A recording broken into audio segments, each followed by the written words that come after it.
სოფელ თამარისში მირქმის დღესასწაულთან დაკავშირებით მეუფე იოანემ საზეიმო წირვა ლოცვა აღავლინა.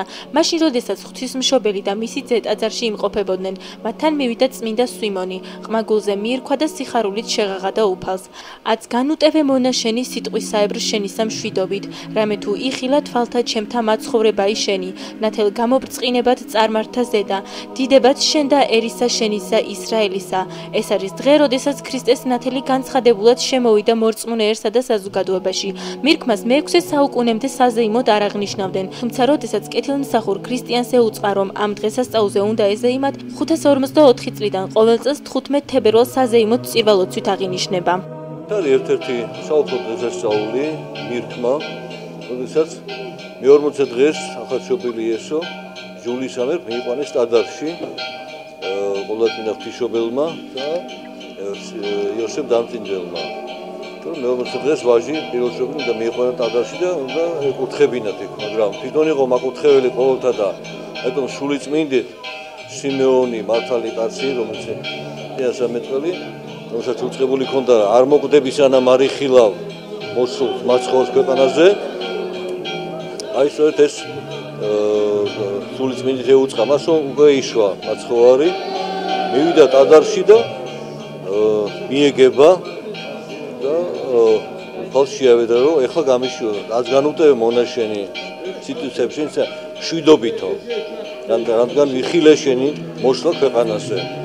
აი ამ შეხვედრას ძველი აღთმის ეკლესიის, ახალი აღთმის ეკლესიასთან, ღვთის ერისა თავისუფალთან, აი ამ დღეს დღესასწაულს ეკლესია.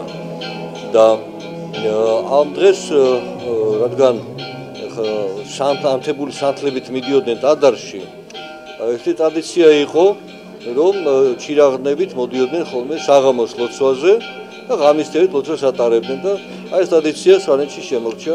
თუმცა ევროპაშიც იყო ეს ტრადიცია, გერმანიაშიც, საფრანგეთშიც ისტორიულად ცნობილი არის, მაგრამ ეხლა ბევრგან ეს ტრადიციები დაიკარგა და აი აქ მადლობა არის ეს ტრადიცია შენარჩუნებული.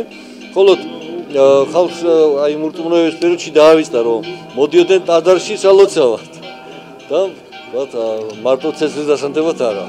ხოლო ეხლა ნელ-ნელა ხდება აღდგენა ამ ტრადიციის. ეს ტრადიცია დაკავშირებული არის მამაკაცების ლოცვა, მაგრამ სვიმონობასთან შეიძლება ეს ქრისტეს ნათლობასთან დაკავშირებული იყოს.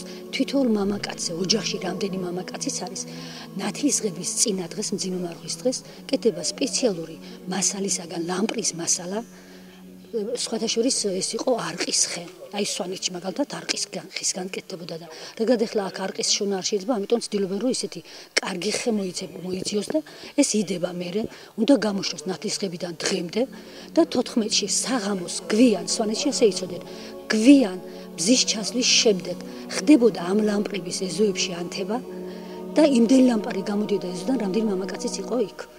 ეს ლამაზი ტრადიცია გადმოიტანეს აქაც, რადგან სვანეთში ძალიან შორისოფლებია, მაშინ ტრანსპორტი არ იყო.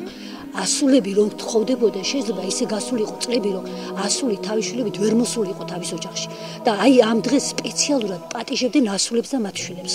ამ დღესასწაულის პარალელურად სოფელ თამარისში სვანი მოსახლეობა ლამპრობასაც აღნიშნავს. ტრადიციის თანახმად ლამპრობა ადრე საგაზაფხულო დღესასწაულია. სვანები ლამპრებს არყის ან მუხის დაჩეჩქვილი ტოტებისგან აკეთებენ. შემდეგ ოჯახის უფროს მამაკაც ცეცხლი ეკლესიის ეზოში გამოაქვს და საზეიმოდ კოცონს ანთებენ. ამის შემდეგ კი ანთებული ცეცხლი საფლავებზე გადააქვთ. არსებობს მოსაზრება, რომ ლამპრებს სვანები თავიანთ მიცვალებულებს უნთებდნენ და შეეროდათ, რომ ამით მიცვალებულების სულებს ათბობდნენ. წირვის დასრულების შემდეგ ტრადიციის თანახმად თამარისის მოსახლეობა ეკლესიის წინ ლოცულობს და შესაწირსაც აგროვებს. სტუმრებს კი საზეიმოდ სვებისკვერით უმასპინძლდებიან.